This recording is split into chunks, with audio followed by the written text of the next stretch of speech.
Let's start from the top and ask the most obvious question. How do psychologists define creativity? Well, I think the most fundamental element of creativity is actually conceptualized as a biological trait. So people have different personalities, and we all know that, although our terminology for describing those personalities is broad and somewhat difficult to categorize. But psychologists have made a lot of progress on that over the last, particularly in the last 40 years, really from a strictly scientific perspective. And we know that people differ in extroversion, and extroverted people are gregarious and enthusiastic and assertive. And so they seem to wend their way through the world by utilizing social capital and social networks. Extroverts don't necessarily like you, but they like to be around you. And are creative people extroverts? No, creative people are slightly tilted towards extroversion, but that's not the fundamental dimension. Okay. Introverted people like to spend time alone, and there's plenty of creative introverted people. That another personality dimension is known as neuroticism, somewhat unflatteringly, and it's an index of sensitivity to negative emotion, so that if you know people who are volatile, they're touchy and they tend to fly off the handle, or they're sad or morose or anxious or tend to avoid stressful situations, then they tend to be higher in trait neuroticism, and that's specifically a negative emotion dimension. Extroversion is an index of positive emotion. And so they're separate biological systems, positive and negative emotion. So I'm trying to get us back to creativity. Yep. Well, the third category is agreeableness. Agreeable people are compassionate, and they basically live for close, intimate, personal relationships. There's conscientious people who are dutiful, and then there are open people. And the open people, the dimension is called openness to experience. They're people who are fundamentally interested in ideas. So if you're talking to an open person, they will immediately move the conversation to the discussion of ideas. So most of the people in the audience tonight, for those who aren't here for political curiosity, are here because they're open people. They want to hear an intellectual discussion, and so open people are interested in ideas. That's the intellect component of openness, and then they're also interested in aesthetics, and that would be where the artists really. Intellect and aesthetics is where the artists come out, and the thing that's important to know about that, and it's why I went through all 5 traits, is that these are attributes and ways of looking at the world, ways of behaving that are fundamentally rooted in biology. They're very, very deep. It's not a surface trait by any stretch of the imagination. And creative people also tend to be higher in trait intelligence, technically speaking, and that's the ability to manipulate abstractions rapidly. So is creativity a sort of second level then? Because the traits that you've just described don't include them. Where are they in that group? Well, creativity loads very highly with openness. Creativity and openness are probably synonymous, more or less, although it isn't obvious that interest in ideas per se is the same as creativity, but there's very few people who are artistic who aren't very interested in ideas, so they move along the same path very tightly. So let's unpack this notion, because it's axiomatic that creativity and art are indistinguishable. Is that true from the point of view of a psychologist? I would say it's a pretty decent truth. It's open people are the ones that are interested in aesthetics. So there are lots of people who are, in some sense, blind to beauty. It's actually one of the things that distinguishes, strangely enough, it distinguishes conservatives and liberals, roughly speaking, because liberal people tend to be high in openness. They tend to be creative, but they're low in trait conscientiousness, so they're not very dutiful. They're not particularly orderly. They're not particularly industrious, not compared to conservatives. Liberals? Yes. Well, it's partly because, you see, this is one of the paradoxes. Conservatives are high in conscientiousness, especially orderliness, and they're low in openness. And I think the reason for that, in part, is that it's not that easy to be creative if you're too industrious or orderly. Because imagine you want to be a musician and you're 18, 19 years old, or worse, 25 years old, Well, the thing is that it's an insane thing to do if you're someone who's dutiful and career-oriented and practical, because the probability that you're going to monetize your creativity is so low that it's futile to even attempt it in many situations. And so if you're too concerned with convention and productivity, then that's going to undercut your ability to manifest adherence to your creative vision, which also takes you in all sorts of directions, none of which are necessarily practical. So one of the ways of thinking about creativity is that it's a gambling strategy, and conservatives make low risk, low return, but certain bets, really. And whereas the more liberal types and the more creative types, they make high risk, high return bets. And so almost all of them fail. But those who succeed dramatically, and they also change the world. And so, although it's very foolish to be creative, it's creative people who lead the vanguard forward into the unknown and transform the world. So, foolish as it is, it's absolutely necessary. Foolish because risky? Yes, because risky, yes. I mean, it's foolish in the same way that a high risk, high return bet is foolish. There's a high probability that you'll lose. And so if you're a conservative person, you're very concerned about hedging your bets. You don't want to lose. Being creative is a very bad game to play, but you won't play it anyways because you're conservative, so it isn't going to matter. So you are an open late teen, and you have conservative parents, and you say, Mom, Dad, I think I've decided that I'm going to be an artist. Oh yeah, and they think, what's wrong with that kid? That's a complicated conversation, isn't it? Yes. It's like discussing color with someone who's colorblind. And I mean that. And it's actually a perverse thing about conservatives in some sense, because the data on the economic utility of artists is really, really strong. I mean, artists and entrepreneurs are the same people. And of course, entrepreneurs are the people who provide all of the vision for the entire capitalist system. They're absolutely necessary. But conservatives tend to be so blind to art that they can't even see that the artists are the people who drive the economy forward. But you make them sound so bad. No, look, I mean, so here's another way of thinking about it. Is liberals, are we talking about political conservatives and political liberals? Yes, we're also talking about personality traits determine voting patterns to a great degree. So people vote their temperaments. And this is something that's really useful to understand when you're engaged in a political discussion, is that the person across the table from you who holds viewpoints other than yours is not doing it because they're stupid or ill-informed. They're doing it because they are not the same sort of person you are. And the funny thing about creative people versus conservative people, say, or liberal people versus conservative people, is that liberals start companies and conservatives run them. So, and I seriously mean that. I'm glad to know you need conservatives. I was getting a little bit worried. They're managers, like conscientious people make good managers and good administrators. And they tend to do better in school too, because diligence and dutifulness is an excellent predictor of academic performance.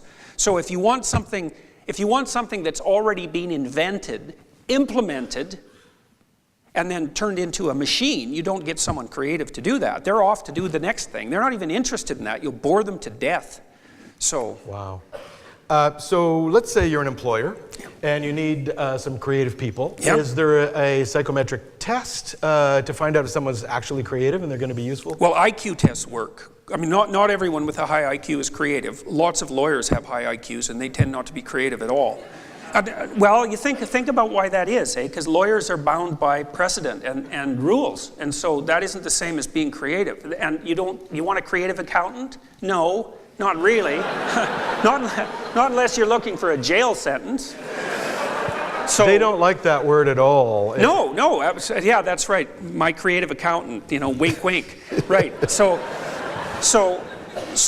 I mean, I psychometrically tested the 100 most creative lawyers in Canada as a project about 15 years ago with a magazine called L'Expert, which was a high prestige magazine among lawyers. And we had lawyers from across the country be nominated by their firms for creativity. And so we got some really, these were outstanding lawyers. So, and we tested them psychometrically, very, very high in intelligence, but not creative at all. The first trait was conscientious, dutiful, hardworking, diligent, industrious, orderly. Because you're working 70 hours a week, and you better bloody well work if you're in a position like that too. So it's nose to the grindstone stuff. Very low in neuroticism because it's very stressful. So they didn't experience much negative emotion. Very disagreeable people.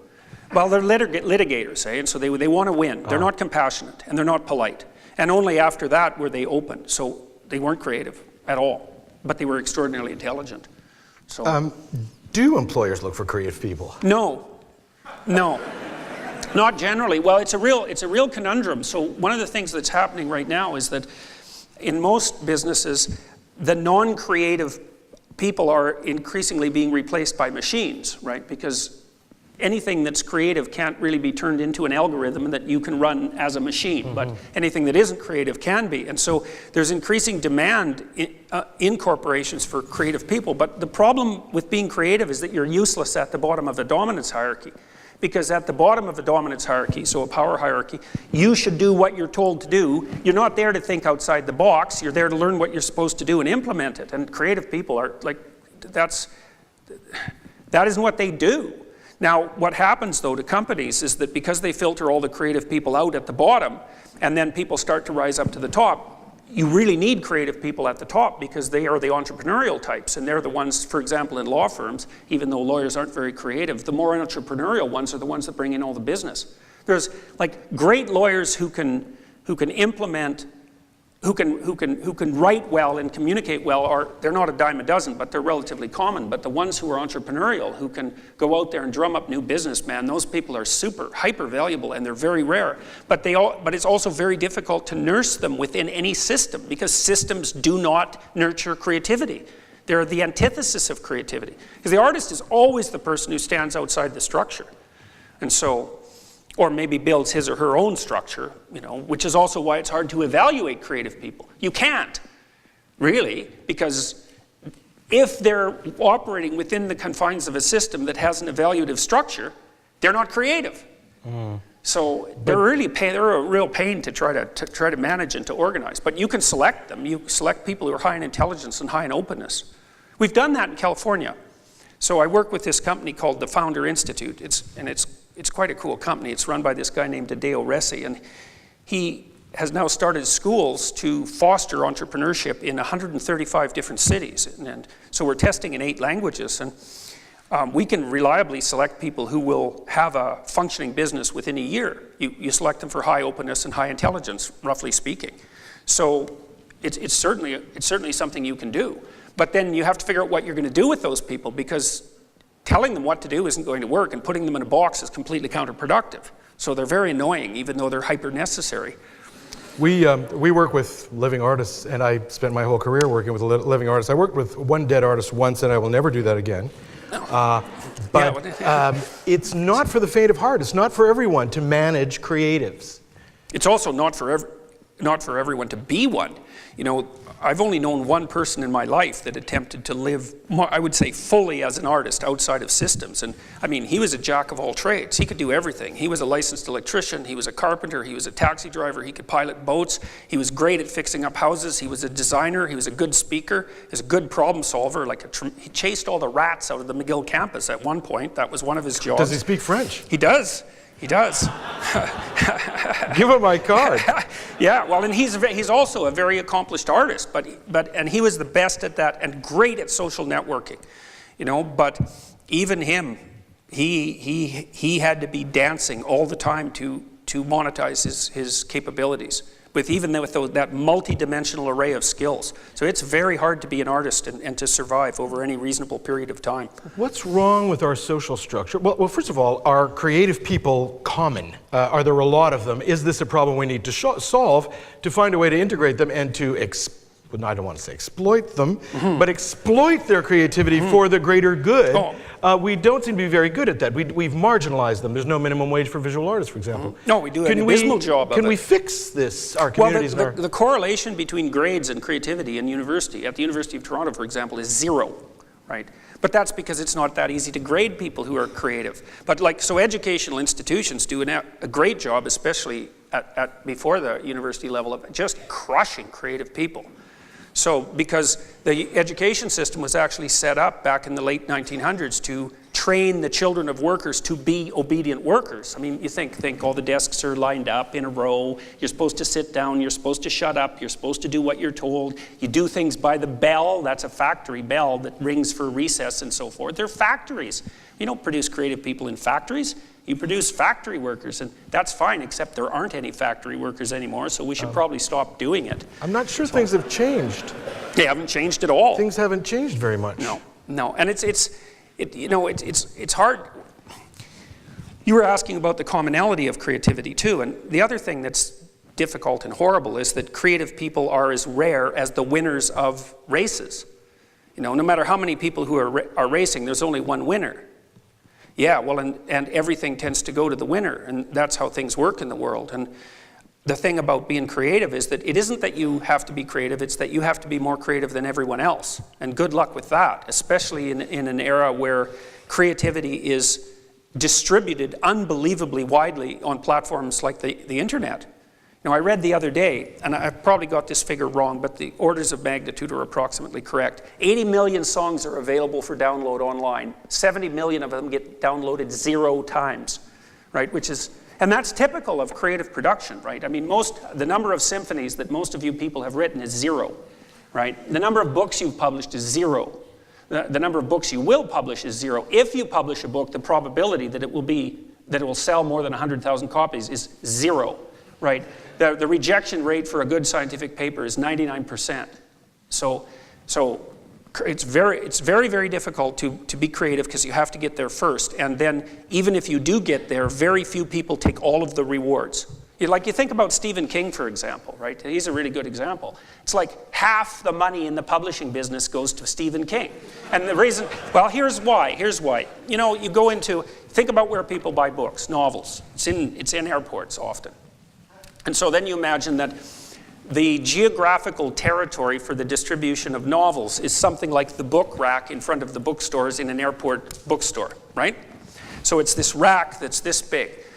Number 1 position, that's worth God only knows how much. Number 2 position is worth half that. Number 3 position is worth half that. And by the time you get down to number 50 position, well, you're not doing anywhere near as well as number 1, but you're doing way better than all the other people who are getting 0. And that piece of geographic real estate is replicated at every airport all over the world. And so that number 1 slot, man, that's where all the money goes. It's like the 1% of the people who have 50% of the money, and the 1% of them that have 50% of that money, and the 1% of them that have 50% of that money. The winner takes all, and that's particularly true in a creative domain. The winner takes all. And most people stack up at 0. It's really rough. So creative people are getting a really rough, they're not getting a break at all. And there are probably more creative people doing non-creative work in the workforce than the other way around. Oh, definitely. And you know, the thing is, I don't want to paint too dismal a picture about being creative, because one of the things that pays off big for creative people is that they get to be creative, right? There's great aesthetic joy in that, in depth. And I've been privileged because I've worked with more creative people than would fall to the lot, let's say, of the typical psychotherapist, because people often come and see me because they've watched my videos online, and they deal with people who are interested in those subjects tend to be creative. And one of the things I've really been struck by, first of all, I've learned that, for those of you who are interested in such things, that the reason Jungian psychology works is because it works for creative people. It doesn't work at all for non-creative people. It just falls dead and flat for them. They're not interested in it at all. It isn't how they think. You mean as therapy? Yeah, it doesn't match their personalities. Whereas creative people, man, they dream archetypal dreams all the time.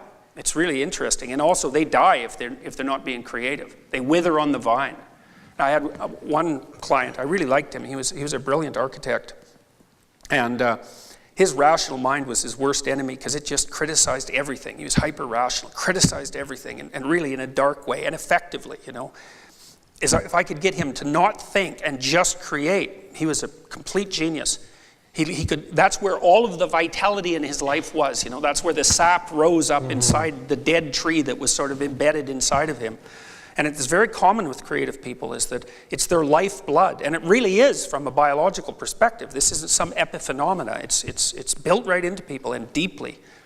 Well, this is something that those of us who work in art museums and work with living artists and contemporary art, and if I have any contemporary curators in the audience, they'll know what I'm talking about. This is a drama that we live on a regular basis. The number 1 is barely affordable, but you're working with people who are absolutely brilliant. But there's no way for them to monetize their brilliance. They're productive, they're making wonderful art, the experts love it, the market's not interested, and they're having a hard time. You can't support them by buying everything they make. You're a public institution, you're building a collection that's going to be useful for the future, so you can't put all your money on the poor ones, but the poor ones are every bit as brilliant as the really, really successful ones from our objective point of view. So this is a problem that I have. And we produce these people in our art schools. We've got very good art schools in Canada. So there's a population of artists who are coming out of our art schools who, as a society, we cannot support. We can only support a very tiny fraction. So for me, the solution is we need creative people in other professions. Can they be consultants to help other professions be successful? Well, if if you're a business and you're facing problems that you don't know how to solve, it's creative people that you want to consult with, because they will think laterally. I mean, you asked about the psychometric definition of creativity earlier. I mean, imagine that people, it's a very complicated concept to get across properly, but if you think about musical genres, you can imagine that there are people who work very well within a tight musical genre. Okay, they're creative, but only creative within the confines of that genre. But there are multiple genres. If you're super creative, you would be able to be creative across multiple genres, right? And so what that means is that you can always step outside the box you're in and think outside of it. And that's what creative people do. And so if you're trapped in your box, your company is going down the drain, for example, because your product is no longer useful. You need someone who can come in and think laterally, which is what entrepreneurs do. I mean, one of the hallmarks of an entrepreneurial thinker, it's sort of entered the jargon of the venture capitalist sphere, for example, is that an entrepreneur has to be able to pivot. So let's say you're an entrepreneur, you want to bring an idea to market. And you have your idea, it's well developed. You go out in the market and you find there's no market for that idea, which is what's going to happen to all your creative ideas, by the way, because matching them with the market is exceptionally difficult, because you have to be there at the right time and in the right place. You have to be brilliant. You have to come up with a product. That's not easy. Then people have to want it, and they have to want it now. And often that means if you're first to market, you're dead, because you can't even advertise your damn product because there's no lexicon for it. How do you sell something to people that they don't even know exists? So that's the first person in a brand new field dies for sure. You need 10 people out there advertising it before anybody can be successful. But the entrepreneurs, in their early stage, they have to pivot. And what that means is that if their first idea doesn't work because it doesn't fit the market, for example, they have to be able to generate another one on the fly. And creative people, that's what they do. They're problem solvers. And if you want creative problem solvers, then you hire creative people. Now, if you hired artists, you would get creative people, insofar as the art schools are able to select creative people. And there's self-selection, so they select creative people and posers. Well, let's talk about the posers. How can an art collector, let's say, who doesn't trust dealers and really is only interested in their own eye, and they go around and they're looking at all the various galleries and they're building their own collection, which is unusual, by the way, because they do rely a lot on the dealers. They never ask my opinion, but anyway, how do you know the difference between a poser, someone who's just merely clever, and someone who's authentically creative and is original and is moving the story forward, if you don't have very much experience in the game? By the way, I'm an expert in that. It's easy. You just wait 200 years. You just wait until 200 years after they're dead. Yeah. Yes. And then skim off the top. Yeah. We actually think of ourselves, those who work in art museums and spending public money on exhibitions and collections, we talk amongst ourselves, and we're very careful about winnowing through the people who are also rands, posers, who are not actually going to be the ones who are going to make that flag that will remind everyone of 2017 versus the ones who are. Well, when you're trying to do... What's the real art history of Canada? Is it with these artists or that one? When you're trying to do that, I mean, okay, so first of all, we'll assume that you're a creative person, and I think that's a reasonable assumption to make. And then we'll also assume that you're very well educated in the history of art. So you're in a good position because you can tell when something's been done before. Right. And you also know the difference between something that's been done well and something that hasn't. So in order to do the selection process properly, then you'd have to be creative. You have to have the intelligence and the temperament for it, and that's the capability of perceiving it. So you're saying I'm creative? Well, it's highly probable, because otherwise the probability that you'd be in this position and interested in it, you actually like art. I do. Well, there you go. So I mean, if you don't like art, you're probably not creative. And if you genuinely like it, and then it isn't even liking, it's like you can't live without it. And that's a whole different thing. And it's very difficult for people who aren't like that to understand it.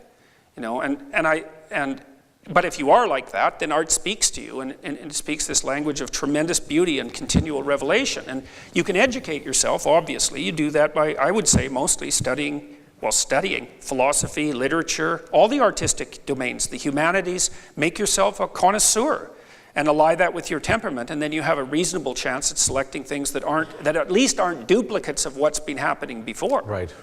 What I normally tell people is get your own information and work hard. Study hard if this is going to be a serious hobby of yours and you're going to be investing a lot of money in it. Get your own information.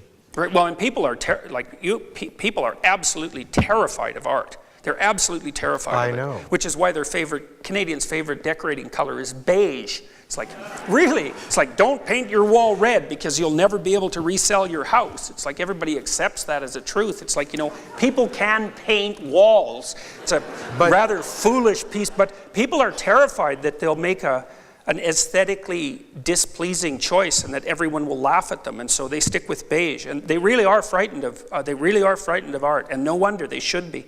So now, why should they be frightened of art? Because it speaks of the ultimate depths. If it's real art, it brings it into your house, man.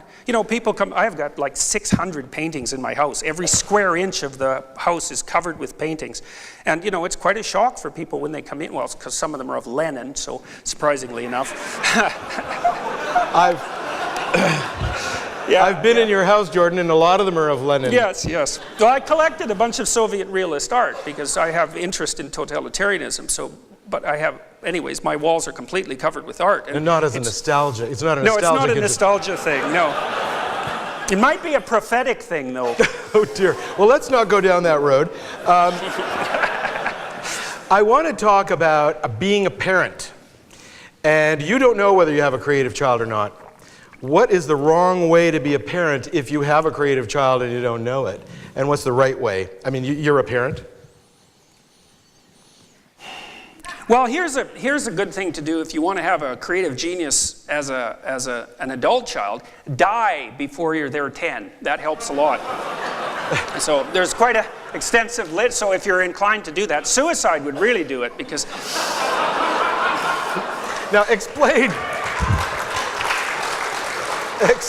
that, please. Yeah, well, there's a famous psychologist named Hans Eysenck who was the most highly cited psychologist in the world for a long time, and for all I know still may be. He wrote a great book called Genius, which is a real study of creativity. It's the real thing, and so people just hate it because it's not full of platitudes that will make you feel good. He says to be truly creative you have to have a near genius level IQ, and that sort of puts you in the 1 in 1,000 range, so that's kind of annoying to begin with. That might be me. I don't know. And so, but he's also found that early traumatic experiences are good predictors of late creativity. Now we should also say that early traumatic experiences are also great predictors of catastrophic adult lives. So, but you can imagine the thing that people don't understand about creativity, or one of them, is that there's no reason to be creative unless you have a problem to solve. And if someone dies on you young and you're forced to fend your way in the world and to deal with that kind of trauma, you have to put yourself together in a creative manner, and it's no joke. And so early negative experiences allied with high intelligence and this kind of temperament that we were talking about is one of the things that fosters creative production. And parents are misinformed about this sort of thing because they think that if they just do laissez-faire things with their children, you can do anything you want, they'll automatically be creative. It's like, that's the stupidest thing you could possibly imagine, because that isn't how creativity works. Creativity emerges when you put serious constraints on things. And so a good example of that, like a symbolic example, is the example of the genie. And the word genie is at the root of the word genius, so they're nicely tied together. And a genie is this tremendous godlike force encapsulated in this tiny little space. And in order for the genie to be able to grant wishes, it has to be both constrained extraordinarily tightly and be without constraint at the same time. It's the conjunction of those two things. And so in order to have someone be creative, you have to set them a difficult problem. Great literary figures, Dostoevsky, Tolstoy, people like that, Shakespeare, man, they're solving tough problems. And someone like Picasso, he invented an entirely new way to see It's like, try that. Well, That's what Brock visual artists are did. Brock doing. did, but he worked very closely with Brock. Well, anyway, sorry, I didn't mean to be enough. a nerd here, but fair enough. so let's go back to this trauma thing. What if you are your personality traits point to conservative 10-year-old and your parent dies? What happens to you? Do you automatically become creative, or no, are you out of luck? You just spiral into the abyss, and there's no. No, I would say that what a conservative child would Does do that under make those- you creative? No, or it's either very you are or unlikely. you're not. Is that Very what you- unlikely. I mean, a lot of these things are more biologically determined than people like to admit.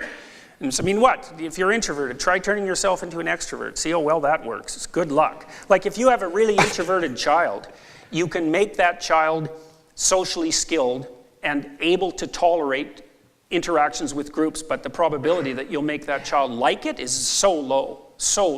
Because introverts, for example, get exhausted by social contact. So those of you in the audience, you think, well, you go to a party, do you have more energy afterwards or less?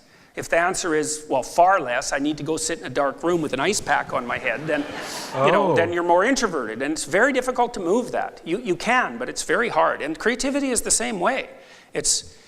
You can crush it. You can crush it. Crush creativity. Oh, sure, that's easy. And we do that all the time. And you're usually pretty happy about it, too. So, Well, give us an example of how to crush creativity so we don't Quit do it. daydreaming. Oh my God, yes, I Yeah, remember that's that the same thing as saying quit being creative. That's the same thing. Quit daydreaming. It's like, quit using your imagination. That'll really You're bringing work. back bad memories now, Jordan. Yeah, well, schools do that all the time. Stop daydreaming and pay attention to your work. It's like, well, what if my work is daydreaming? Well, then we're going to punish you because you're going to be a good worker in a factory. Oh, yeah, those disappeared 100 years ago. I guess we haven't noticed yet. Oh, well, too bad for us. And our children, right, and our future for that matter, because it's unbelievably boneheaded. But, once a system gets established, it tends to persist. And so, well, that's how it is, but it's pretty sad. So where are the creative people in our society? We know that they're artists. So They're starving in garrets. Yeah, well, or are they working at McDonald's? No, how about Bill Gates? He did all right. Steve Jobs, he did all right. No, but I mean, what are the professions they're at the pinnacle where people get to be creative in their jobs? Because we've got this professional deformation that makes us think that only artists are creative and everybody else is just watching. Well, entrepreneurs for sure. So people who start companies, they're the same people. They're the same people as artists. And they're more gadget oriented usually, but the temperamental predictors are exactly the same.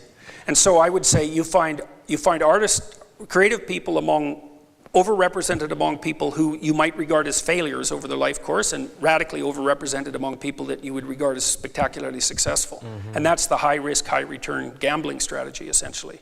So we've eliminated lawyers and accountants. Bankers, you can throw them out too. Bankers are gone. Yeah. Any managerial and administrative position is generally very low creative. Wow.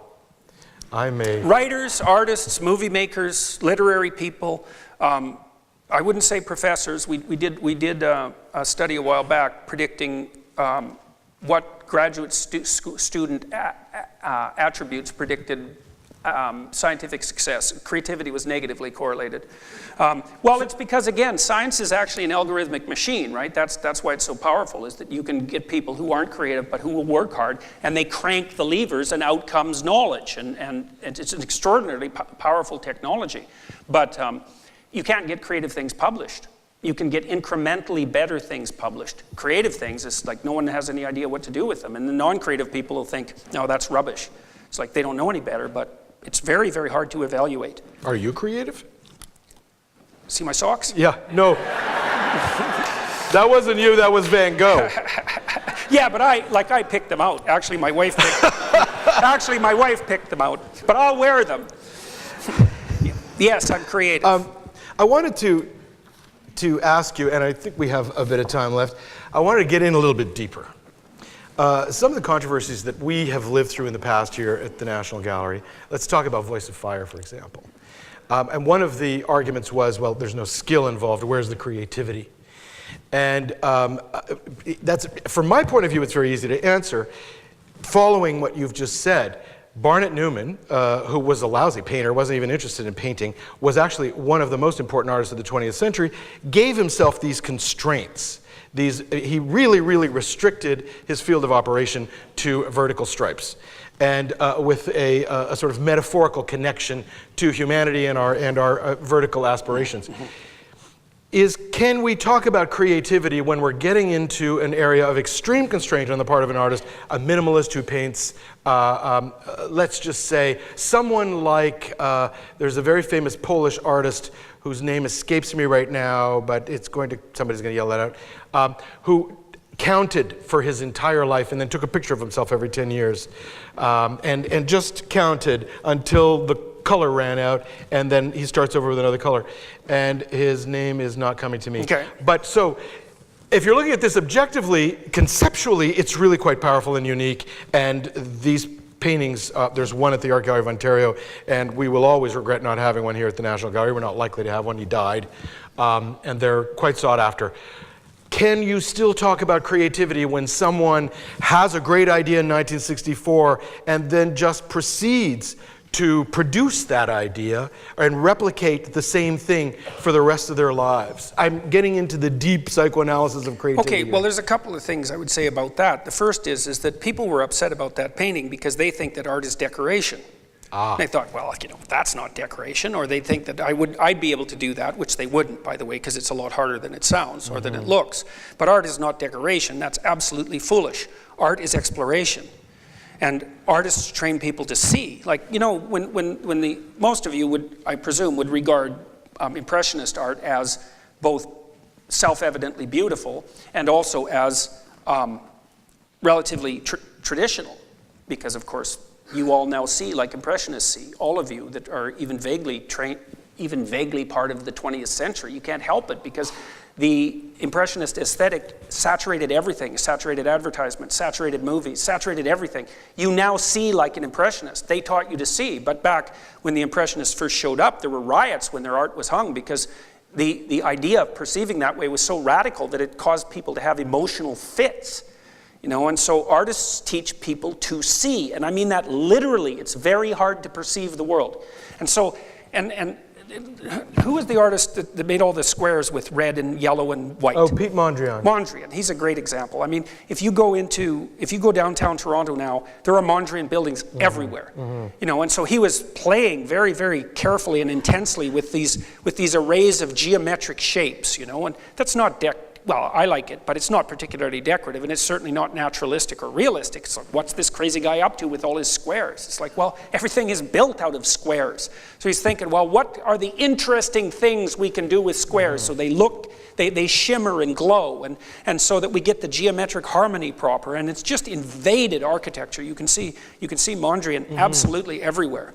And so these people, so here's a way of thinking about artistic and creative people from a biological perspective. So imagine that the world is basically an explored territory inside an unexplored territory. Every world is like that. Everywhere you go is like that. There's things you know and there's things you don't know. And the conservative people like to be in the middle of the things that are known. And they can master that space, and they're good at maintaining it. But the artists like to be right out on the edge, and that's the edge between chaos and order. And they like to expand the domain of order out into the chaos. And they do that first by transforming perception. And you can see very concrete examples of this if you think about what creative people do in cities. They always do it, the same thing. So they're starving to death, and this is partly why, but they go in a city and they look at some ratty area that's sort of quasi-criminal and that's seen better days, and they go there and they think, with a little work, this could be cool. And so then they rush in there and they build some galleries and show some art, and they civilize it a bit, and then a coffee shop pops up, and the next thing you know, the yuppies move in because they're sort of creative but also kind of conservative, so they're the next ones into the frontier, and then the developers show up and they kick all the artists out. But that's okay, because then the artists go off and rejuvenate some other area, and that's what artists do, is that they're transforming chaos into order all the time. That's where they live. They live on that edge. And so it's a very tough place to live because you can fall into the chaos at any time. This is kind of blowing my mind, actually, because I just wrote recently in the commemorative book for the 150th here at the Gallery that science helps us understand the world, whereas artists create a world that we can understand. It's just they're sort of opposite. It amounts to the same, but they're opposite approaches. Well, and the you just said that. Artists have always been on the frontier of human understanding. You know, the artist bears the same relationship to society that the dream bears to mental life. Like when you're dreaming at night, you're actually pretty creative when you're dreaming, and that's why when you remember a dream, you think, oh man, like where did that come from? Which is pretty weird, that something can happen in your head and you have no idea how it got there or what it means. That's a bloody miracle. You know, every night that happens. It's like, I had a dream. Where did it come from? What does it mean that you had it? How can you not understand it? How can you produce something like that? It's like a whole movie that you don't even understand. You produce it. You don't produce it. You experience it. The dream is the thing that mediates between order and chaos. It starts to make chaos into order. So it's half chaos. That's why it's not comprehensible. And artists play exactly the same role in society. They're the visionaries that start to transform what we don't understand into at least what we can start to see. And they've always been that. They've always been at the vanguard. That's their biological niche. So they're creating confidence for the community. They're the civilizing agents. I mean, look at Europe. Think about, and this is one of the things that really bothers me about the fact that conservative people have a hard time properly valuing art economically. It's so paradoxical because conservatives are very concerned about economics. It's like, okay, fine, then why don't you fund the damn artists? Because you look, Europe is so beautiful that it's just heartbreaking when you go there. I mean, I've been to like medieval villages in Germany, for example. It just made me cry when I saw them. They're so damn beautiful.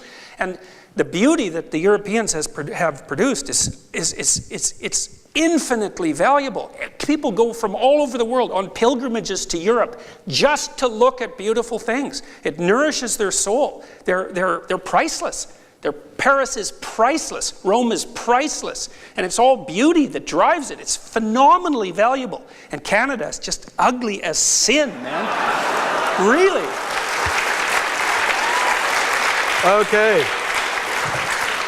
Really, we should be ashamed of ourselves. You are not going to get an argument from me on that subject. Yeah. What's wrong with us? I come from my family. There were some creative people. My father was an actor. My mother was not. She was very utilitarian. Why are we as a society so utilitarian? Because we really are. Are we still in survival mode because it's so cold? I don't understand that because we actually produce probably more brilliant artists per capita than a lot of other countries in the world. I would say most, in fact. What's wrong with our cities? It's a really, really complicated question. I mean, I've really asked myself that in Toronto, because I mean, I like Toronto, but like art from an aesthetic perspective, it's like, not good. Not good at all. It's getting better. I mean, there's some creative buildings coming up in Toronto, and so some of it is, I think, a function of population size. You know, you need a pretty wicked population center before you start getting a lot of creative occurrences happening. But there's an intrinsic middle-of-the-roadness that characterizes Canadian society that makes it nice, I suppose, which is a very low-end virtue in my estimation. It's like, what's my moral virtue? I'm fundamentally harmless. Jesus, you'd think you could do better than that. So I had an experience with that at the University of Toronto that I'll tell you about, because I think it's extraordinarily comical, and then I'll tell you a little story about how I figured it out. I spent a bunch of time with this artist I told you about, trying to transform my cinder block hellhole, fluorescent lit factory catastrophe of an office into something that someone with some sense could sit in for 30 years without dying. And so I got this artist to act as a consultant. Does your employer know your feelings about this? Yes, definitely, yes. They know my feelings about a lot of things, actually. So I brought this artist in, and I loved consulting with him because he liked to do really spectacular things for no money, which is a lovely set of constraints. Very creative. We were going to cover the cinder block walls with cherry plywood, good one side, and then buff it and varnish it, so it'd have a wood paneled office. And then he was going to paint the drop ceilings. Jesus, hell is a place of drop ceilings and fluorescent lights. And so he was going to paint them with this paint called Hammerite that looks like beaten steel when it dries. Yeah. And so we had these really cool ideas, and I had a budget of like $1,200, so we were going to completely transform the office for $1,200. And I talked to the former chair of the psychology department about this, who I had some discussions with about transforming the psychology department from this, like, my creative brother-in-law, who designed the chip in the iPhone, by the way, he called the architecture hosable. And what he meant by was that anything of any sort could happen in that building and you could just hose it down and it would be okay. It's like, God. So my former chair was sort of sensitive to this sort of thing, so we had a bit of a talk about maybe doing some transformations, and I thought that this person was on board. But then when I asked, I was sharing this excitedly, and this person said, well, you can't do that. And I shook my head and I thought, okay, I'm going to make something ugly, better, fast, with no trouble, for no money. And your response is, you can't do that. And I thought, okay, well, I said, well, why not? And the person said, because everyone would want it. And I thought two things. A, oh, we're in kindergarten, and B, oh, I'm talking to someone insane. So then I changed my conversational tack quite substantially. And I had to default to plan B, which made my office very colorful. It's got like drop kind of copper ceiling, and it's full of paintings, and people come in and they're, it's a place of beauty and creativity, and not a bloody, horrible, fluorescent lit factory. Mm-hmm. And I had to fight for that a lot. It was weird. And then I found out afterwards that for a while the department would bring new potential hires into my office to show them the office, to show them what was possible at the University of Toronto. So I thought that was so comical. But anyways, I do have a point of this story, because I thought about that for a long time. I thought, oh God, people are afraid of what I'm doing in this office. Well, and for good reason, I guess. But I thought there's something to this that I don't understand. There's really something to this. So then I came across this story by Robert Sapolsky. I think it was Robert Sapolsky. And he was talking about zebras. And so I'll take 2 minutes and tell you the zebra story, because if you understand this story, you understand absolutely everything about human beings. And so it's worth 2 minutes. So zebras hypothetically are camouflaged, right? That's what everyone says, but come on, really? Lions are camouflaged. They're the same color as the grass. Zebras are black and white. You can see one of those things like a mile away. But there isn't a zebra. There's a herd of zebras. And so the zebra is actually camouflaged against the herd. Now that's something to think about. So the stripes of zebras are the zebra's jargon. That's a good way of thinking about it. Yeah, no kidding. No kidding. So anyways, so biologists go out and study zebras, and zebra biologists, and they got to watch a zebra to figure out what it's up to. And so they watch a zebra, and then they make a note, and then they look up and they think, oh my God, like which collection of black and white stripes was that zebra? Because the stripes don't outline the zebra, and they camouflage the zebra perfectly against the herd. So if you look away from the zebra down and back up, you don't know what you're looking at. So the biologists think, oh crap, we better solve this problem. So they drive up to the herd with a Jeep and a bucket of red paint and a stick with a rag on the end of it, and they paint one of the zebra's haunches with a red spot, or they clip its ear like you do with cattle. Then you can keep track of the zebra. Guess what happens to the zebra? The lions eat it. Oh. Right. Oh is right. Bloody right. Oh, yeah. The lions cannot hunt a single zebra down unless they can identify it, because they organize their hunt. They have to organize their hunt around an identifier. You can't hunt 4 zebras. You can only hunt one at a time. You can't hunt a blur of zebras. No. And so the reason they go after the little ones, or the ones that limp, isn't because, they're part of kind nature and just culling the weak. That they like a nice, healthy, delicious, juicy zebra as much as the next person, but they have to be able to identify. So the thing is you make yourself colorful. You stand out. The lions will kill you. Aha. Right. Well, Canadians, we don't like to stand out. We like everybody to do okay. But we don't like it very much when people stand out.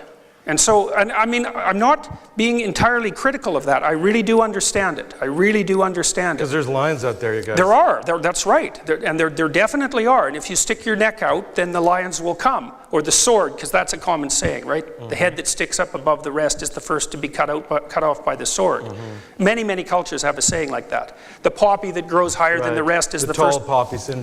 Exactly.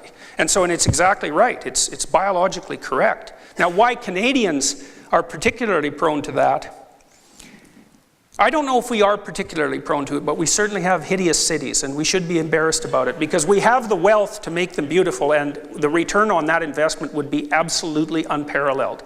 So, and it's something that, if people understood the relationship properly between creativity and economics, then we wouldn't have to have an ideological discussion about creativity, right? Because we'd have a practical one. We'd have a practical one. It's like, well, I don't think much of artists, says the lawyer, but they generate a lot of income, and I'm pretty happy about money. It's like, okay, maybe we can have a discussion.